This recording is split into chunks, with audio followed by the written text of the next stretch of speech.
Hello guys, welcome back to my YouTube channel IQ ranker 247। आप सभी दोस्तों का एक बार फिर से स्वागत है आपके अपने यूट्यूब चैनल पे।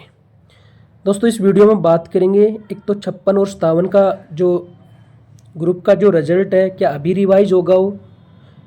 एक इस पे बात करेंगे क्या जो है जॉब जाएगी किसी की, मतलब जो अभी वर्तमान में जॉब कर रहे हैं क्या उनकी जॉब जाएगी। और तीसरी बात करेंगे हरियाणा जेबीटी रिजल्ट अपडेट के ऊपर, जिसका रिजल्ट अभी तक जो है HSSC डिपार्टमेंट ने निकाला नहीं है। इन सब चीज़ों पे बात करेंगे बिल्कुल डिटेल से। पहले तो हम ये मामला समझ लेते हैं कि 56-57 वाला है क्या। 56-57 वाला जो ये मान के चलो कि जैसे यहाँ पर दो केस डले थे, एक केस और दूसरा केस। पहले केस के अंदर क्या हुआ था कि कुछ पैटिशनर बनाए गए थे, मतलब जिनका BC और BCB का जो सर्टिफिकेट के कारण उनका जो है मेंस में नाम नहीं आया था। तो कुछ पैटिशनर वहाँ पे बनाए थे, तो उनकी तो जो सीटें हैं डिपार्टमेंट ने एक प्रकार से रिजर्व कर दी थी, मतलब उनकी फिक्स कर दी थी सीटें, उन पर रिजल्ट जारी नहीं किया गया था।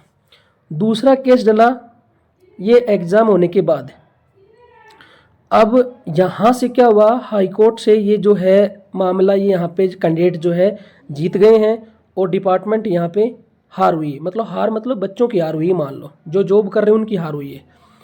उसके बाद यहाँ पर कुछ चीज़ें निकल के आती हैं कि भी क्या 56 और 57 ग्रुप का पेपर दोबारा होगा। अगर यहाँ पे पूरा पेपर दोबारा होता है तो यहाँ पे मामला और फंसेगा। मतलब जो नई CET भर्ती आएगी ये तो फिर आप मान के चलो बहुत ही लंबी चली जाएगी, दिसंबर तक चली जाएगी। अगर यहाँ पे 56-57 ग्रुप का पेपर दोबारा लिया जाता है तो यहाँ पे क्या क्या हो सकता है, मतलब क्या इनकी जॉब जाएगी। तो यहाँ पे इन सब चीज़ों पे डिस्कस करेंगे। पहली चीज़ तो यहाँ पे अब जो है आचार संहिता लग चुकी है, तो मार्च तक तो इसके ऊपर किसी की जॉब के ऊपर कोई प्रभाव नहीं पड़ेगा, मतलब सब सेफ है। उसके बाद क्या हो सकता है, उसके बाद जो है 56-57 ग्रुप में मान के चलो कि जैसे दोबारा जो पैटिशनर बने थे, अब ऐसा तो होगा नहीं कि उनका पेपर करवा लिया जाए, क्योंकि इससे तो क्या होगा पेपर के लेवल पे फ़र्क पड़ जाएगा। ठीक है, अब किस भर्ती पे ज़्यादा फर्क पड़ेगा, यहाँ पे जो है हरियाणा पुलिस की जो भर्ती है ना, हरियाणा पुलिस की जो भर्ती है उस पर सबसे ज़्यादा प्रभाव पड़ेगा। कैसे पड़ेगा इस चीज़ को मैं यहाँ पे समझाता हूँ आपको। कि मान लो किसी बंदे के CET के अंदर 60 नंबर थे, वो बंदा जो है यहाँ 60 मान लो कि वो जर्नल में भी आ रहा था और अपनी जो जो कास्ट है BCB या BCA में भी काउंट हो रहा था।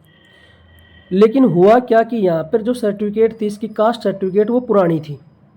इसकी वजह से डिपार्टमेंट ने क्या कि यहाँ पे BC और BCB में शामिल नहीं होगा, उसको किस में डाल दिया, जर्नल के अंदर।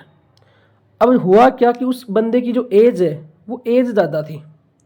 उस एज के कारण जो है वहाँ पर जब उस एडमिट कार्ड जारी किए गए थे उसमें एक चीज़ आई थी कि आप जो है सर्टिफिकेट आपकी पुरानी, इसके कारण आपको BCA BCB में कंसीडर नहीं किया जाता, आपको जर्नल में कंसीडर किया जाता है।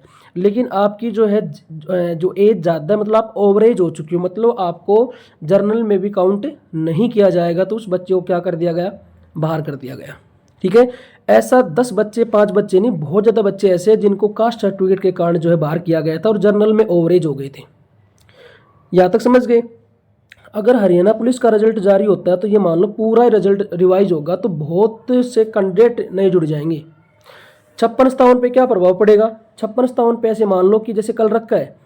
अब किस बच्चे अगर जैसे मान लो रिजल्ट को रिवाइज करते हैं तो जैसे आप ये मान लो कि जो कल रख में जैसे लास्ट में कोई 1 नंबर से सेलेक्ट हुआ था या आधे नंबर सेलेक्ट हुआ था ना, या 2 नंबर सेलेक्ट हुआ था, उसके ऊपर जो है थोड़ा प्रभाव पड़ सकता है। बाकी जो है लगभग जॉब सेफ है। ठीक है, यहाँ पे देखने वाली बात ये रहेगी कि नहीं पैटिशनर, मतलब ऐसे कितने बच्चे हैं जिन्होंने केस डाला था, और वो चीज़ है। यहाँ तक चीज़ क्लियर हो गई आपकी। तो 56 और 57 सबसे बड़ी भर्ती थी, क्योंकि इन्होंने जो है चुनाव जैसे हुए ख़त्म और अपने CM साहब ने वादा किया था कि भाई हम 56-57 ग्रुप को जल्दी ज्वाइन करवा देंगे, और 1 ग्रुप और 2 ग्रुप, ये 4 ग्रुप है। ठीक है, तो यहाँ पे मेन जो है 56 और 57 है। तो यहाँ पे अगर ये फेरबदल होता है ना, तो ये मान लो कि अपना जो नया CET जो है ये दिसंबर तक जाएगा, इससे पहले के होने के कोई चांस नहीं रहेंगे। अभी मार्च में इसके साथ कुछ छेड़छाड़ नहीं होगी, फरवरी तक मार्च तक, क्योंकि अभी आचार संहिता लगी हुई है, आचार संहिता के अंदर रिजल्ट रिवाइज नहीं होगा। देखने वाली बात ये रहेगी क्या 56-57 ग्रुप का पेपर दोबारा होता है, क्या रिजल्ट को रिवाइज किया जाता है। ठीक है, तो ये चीज़ आपके साथ डिस्कस की है। अगर आपको भी कोई अच्छी जानकारी आपके पास हो तो आप कमेंट बॉक्स में लिख सकते हो। ठीक है, उसके बाद हम बात कर लेते हैं हरियाणा जेबीटी रिजल्ट अपडेट के ऊपर, जो 1456 पोस्टों के ऊपर रिजल्ट जो जारी होने वाला मेवात कैडर की पोस्टें हैं। इसी में मैं बात करूंगा क्या आरओएच की नई वैकेंसी आएंगी। पहली चीज़, एक तो मेवात वाले रिजल्ट की बात है। मैं बात करूँ 4 फरवरी को जब बच्चे इकट्ठे हुए थे तो काफ़ी कमेंट मैंने देखे थे कि भाई जैसे 4 नहीं थे, 20 थे, 25 थे। देखो यहाँ पर सबसे बड़ी चूक क्या हुई कि बच्चे जो हैं यहाँ पर एक साथ इकट्ठे नहीं हो पाए। कुछ बच्चे जो है 3-4 बच्चे पहले पहुँच गए, उसके बाद कुछ बच्चे लेट तक आ रहे थे। ठीक है, यहाँ पर ये जो है थोड़ा सा मतलब मिसअंडरस्टैंडिंग हुई है, मान के चलो आप।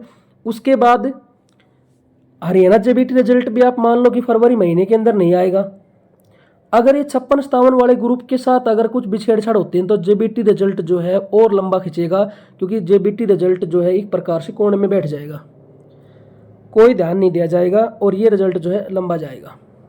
कितना लंबा जा सकता है ये कहना मुश्किल है यहाँ पे, क्योंकि मार्च में आएगा, अप्रैल में आएगा, मई में, जून में, और भी लंबा जा सकता है। क्योंकि इसके ऊपर जो अभी यही अपडेट है कि जेबीटी रिजल्ट को अभी नहीं निकाला जाएगा। डिपार्टमेंट जो है पूरी तरीके से किस पे कंसिडर करेगा, इन कोर्ट केसों के ऊपर कि जो हाई कोर्ट ने इनको रिवाइज करने के लिए बोला है। अब बात कर लेते हैं आरओएच की नई वैकेंसी आएंगी। अब आरओएच की वैकेंसी के लिए यहाँ पर दो चीज़ें हैं। जेबीटी की आरओएच की वैकेंसी तो 100% आएंगी, ये तो आप मान के चलो कि 100% वैकेंसी आएंगी।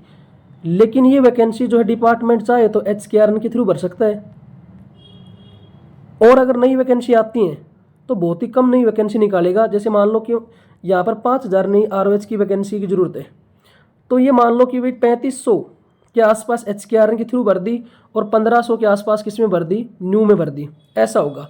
मतलब परमानेंट वैकेंसी भी आएंगी यहाँ पे और HKRN के थ्रू भी वैकेंसी आएंगी, जहाँ तक मेरा मानना है। अगर आपकी कोई राय है तो आप भी कमेंट बॉक्स में लिख सकते हो कि ऐसा हो सकता है।